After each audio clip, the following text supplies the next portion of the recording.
you're in a rut slump?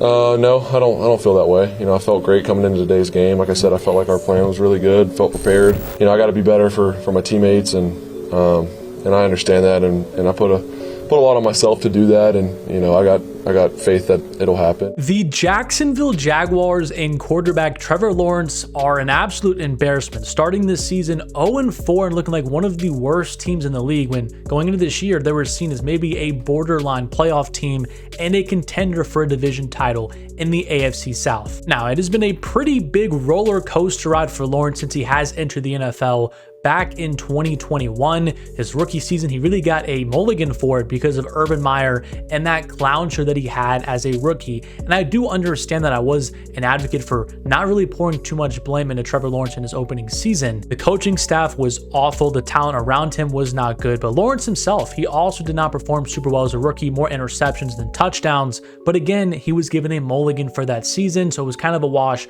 We moved on to his second season with Doug Peterson and an entirely new coaching staff coming in to help him develop and really reach his full potential. And to be fair to Lawrence, in his second season, what many consider the first year of his NFL career, he actually had the best season to date. 25 touchdowns, over 4,000 yards passing, and he led the Jaguars to a division title in pretty dramatic fashion because the Jaguars started that season not playing very well whatsoever, turned it around, made a late postseason push, and then hosted a playoff game against the Los Angeles Chargers. And that was one of the craziest playoff games in recent memory. The Chargers got up to a huge lead, I think like 27-0. And then here came the Jacksonville Jaguars storming back in that game and ultimately finding a way to win. But what I don't feel like a lot of people mention is why it even got to the 27-7 part of that game in the first place. It was because of Trevor Lawrence. He had 4 first half interceptions and really didn't look like he belonged on the field that night. And again, I think that showcases just how up and down Lawrence has been as a player. And ultimately, over the last 4 years, we've seen more downs, in my opinion, than we have seen of prime peak Trevor Lawrence. But to give Lawrence some credit, he did have the mental fortitude in that second half to make some big plays happen, albeit against a Brandon Staley-led defense. And we know now how much of a fraud Staley is as a defensive coach and really a head coach in the NFL. So that's really been the one shining moment of Lawrence's career, a massive comeback against Brandon Staley in a game where he had 4 turnovers. I mean, it's not like the greatest achievement, but I will say after that season, I even kind of bought into like, okay, Lawrence has kind of arrived now. He's going to have a massive year number 3 leap. He's going to emerge as one of the best quarterbacks in the league, and all the hype that he had coming out of Clemson, it's going to be justified. But then you head back to last year and the Jaguars started off the season 8-3. Then Lawrence got banged up with some injuries. He did not play well at all down the stretch, had an elimination game against the Tennessee Titans on the road. The Titans were not a good team last year. It was the last game for Ryan Tannehill and Derrick Henry in a Titans uniform. And all Lawrence had to do was go into Nashville and win that game, and the Jaguars were going to be making the playoffs, and he did not have himself a good performance. And I feel like we see this time and time again with Lawrence in very key spots. So all in all, Lawrence did not take that big year 3 leap that I was expecting, or really a lot of people in the media were expecting Lawrence to do. But the Jaguars said, you know what, Lawrence, we're still going to pay you over $200 million to be our franchise quarterback after that super limited sample size.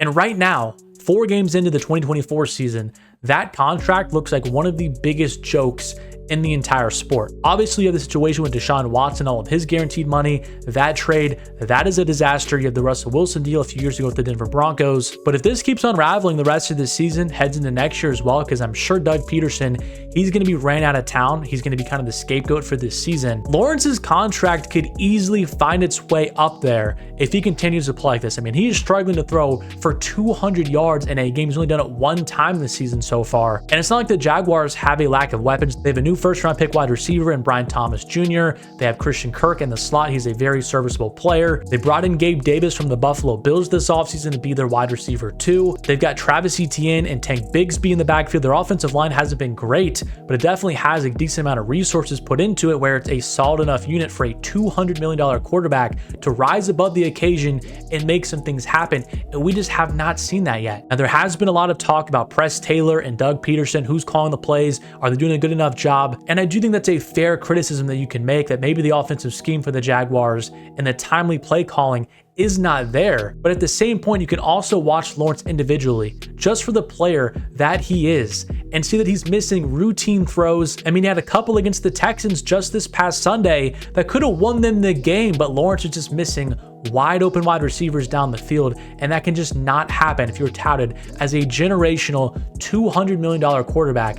It's just inexcusable. And this entire past offseason, you had a lot of people on social media just saying, hey, Lawrence, he had the most drops out of any quarterback last year. The Jaguars' downfall really wasn't his fault. He's one of the most underrated quarterbacks in the league. I feel like all those people have kind of gone into hiding because I've not really seen a ton of Trevor Lawrence defending because there's really nothing you can defend at this point. His pocket presence is just awful. I've seen a couple of clips of him on social media trying to like spin out of the pocket, but there's no need to do it. The pocket is completely clean. He has really no defender around him, but then he does a random spin move and he spins himself into a sack. It's like, Lawrence, what are you doing? He's airmailing passes all over the field. I mean, the interception he had against the Buffalo Bills. I mean, he had Brian Thomas Jr. on a deep crosser, wide open. Like, it doesn't get any easier than that in the NFL, and he threw it like 5 yards over his head, hit Damar Hamlin in the chest plate for his first ever interception. It's like, Lawrence, are you kidding me, man? The pocket is clean. You're not under pressure. You have a wide open wide receiver, and you just can't hit simple layup throws. So I think it's on the table to say Trevor Lawrence is one of the most overhyped prospects we have ever seen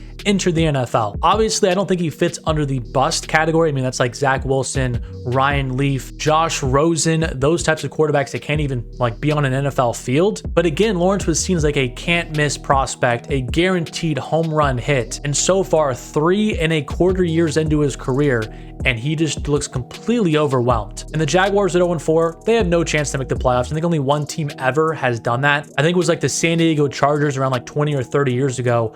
I just do not see the Jaguars having any chance to do that whatsoever. You got Doug Peterson in press conferences already taking shots at players a little bit, saying, hey, the coaches, we can only do so much. Players have to go out there and make some plays. I think things are about to get really, really ugly. I think they really held it together for one more week to see if they could try and sneak out a win, get their season turned around against Houston. They had a devastating kind of last second loss to them. I think it's only a matter of time before Doug Peterson is relieved of his duties, and it really seems like the Jags are headed for like a 4 to 5 win season.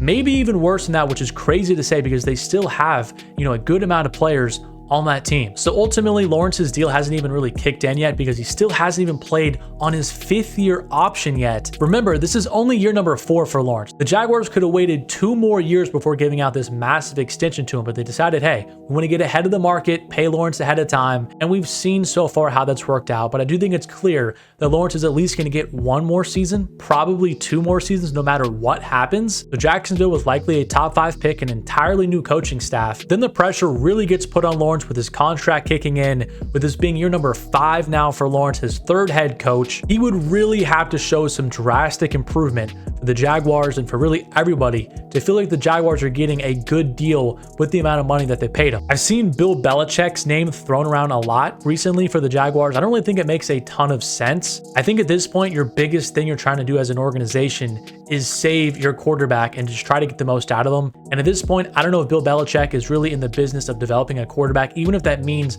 bringing Josh McDaniels with him.